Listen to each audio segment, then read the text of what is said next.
Кайрадан түз эфирдебиз. Конституциялык кеңешменин төрагасы Бекболсун Бөрүбашев агай менен маектешип отурам.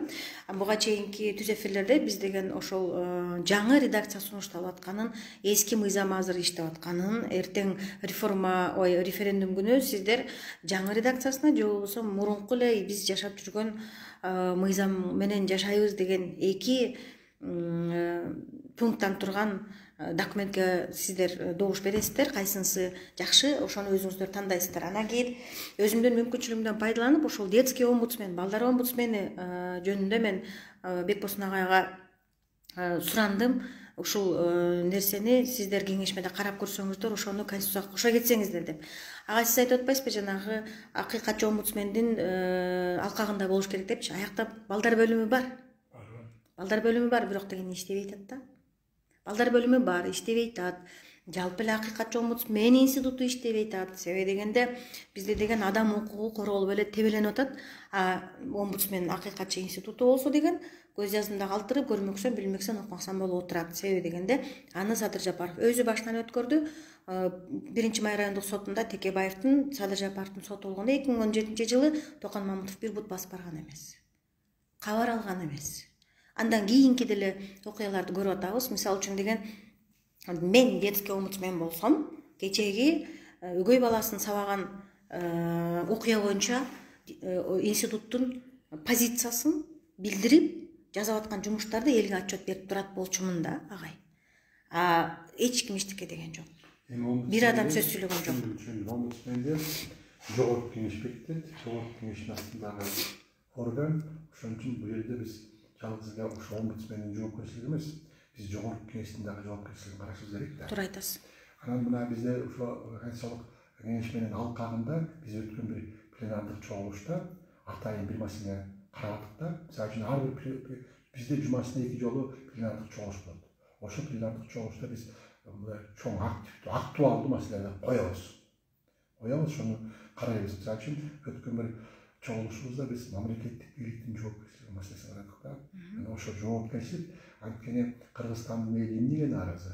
Жоопкерчилик бийликке нааразы. Эчтеке жооп бербеген. Ошон үчүн ошо биз коллегаларыбыз өзүбүз ошо кеңешменин мүчөлөрү сүйлөшүп туруп дагы ушундай сөзгө келдик. Могу баш мыйзамда мамлекеттик бийликтин жоопкерчилиги маселесин коелу дедик. Ошо жанагы ал жоопкерчилик эки бөлүктөн турат. Бул укуктук жоопкерчилик, конституциялык укуктук. Анан саясий жоопкерчилик. Мисалы үчүн азыр карап атпайсызбы, мисалы үчүн иллюстрация маселеси 10 жылдан бери көтөрүлүп келатат, Ооба.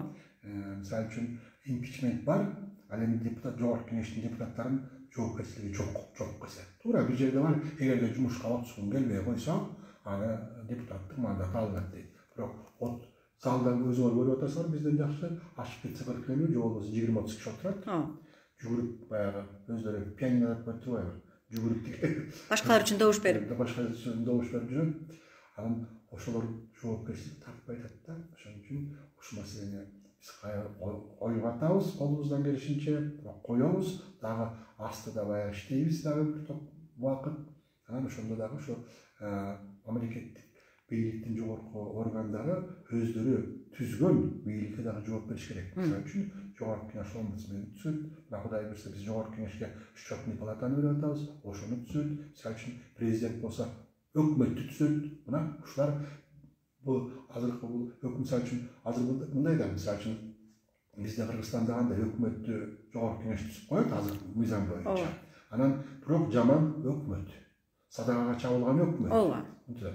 Эми келечекте өкмөт кимис түзсө, ошондон сураш керек. Эң биринчи өкмөттөн сураштын кереги жок.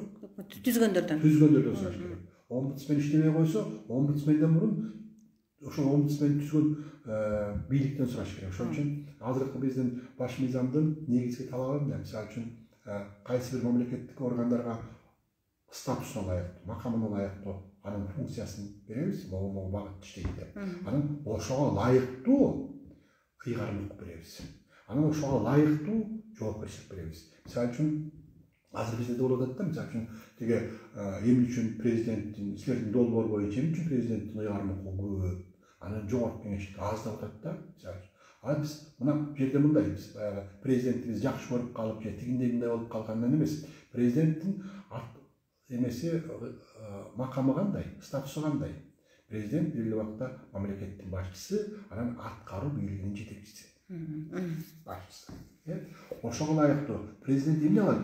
Президент ички тышкы саясатты аныктайт, коопсуздукту камсыздап кылат, баш мыйзамдын кепилдиги болот, адам укугунун кепилдиги болот, анан армиянын башчысы болот, куралдуу күчтөрдүн башчысы болот. Мына карабайсыздарбы? 5 болуп атабыз.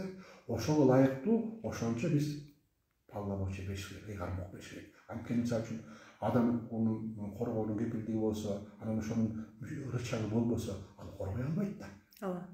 Же болбосо өкмөттүн башчысы аткаруу бийлигинин башына туруп, ошо аткаруу бийлигинин мүчөлөрүн өзү кое албаса, ал жоксо азыркы биздегидей партиялар койсо, мисалы үчүн, могу министерство меники, могу вице-премьер-министр меники, могу регион меники деп партиялар бөлүп алат биздичи. Ошондой болуп калса, ал аткара албайт да, президент. Ошон үчүн ошондой кылып биз беришибиз керек. Мисалы үчүн ыйгарым укукту мындай механически бөлүп койгон туура эмес. Мисалы үчүн баланчада 15 болуп калыптыр, меники жетип эле экен, давай ушул жактан 2-3 тал баа кошко деген болгон эмес. Болбойт. Мисалы үчүн жогорку кеңеш бул кайсы орган? Бул мыйзам чыгаруучу орган. Ошо мыйзамдарды көзөмөлдөгөн орган, контроль этип турган. Мына ошого карата мыйзамдуулук маселеси боюнча толук жогорку кеңеш өзүнүн колуна алат. Ошол боюнча ушундай полномочия кетет жогорку кеңешке. Анан ошол боюнча жоопкерчилик. Мына азыр дагы айта турган нерсе ошо абдан жакшы суроо болуп атат. Мисалы үчүн биздин оппоненттер деп коелу. Мына азыркы биздин долбоор боюнча жогорку кеңеш байкуш болуп калат, эчтекеси болбой калат, бүт бийлик президентке өтүп дейт да. Туура, президент өтүп, бирок президентке ошончо жүк кетип атат. Ошончо жоопкерчилик кетип атат.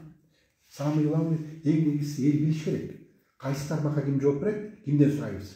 Мисалы үчүн азыр биз кимден сурабызды билбей атпайбыз. Ооба, башалган. Бүт тармактарды партиялар басып алды.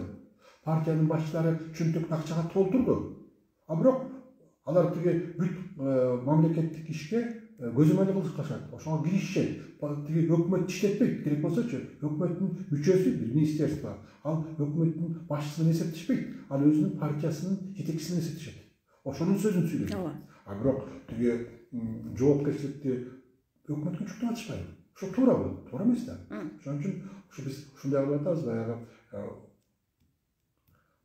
макамына жараша, анан аткарган кызматына жараша ошого ылайыктуу ыйгармак бериш деп атабыз. Мисалы үчүн мына биздин жогорку кеңеште биз байкуш кылбайлы.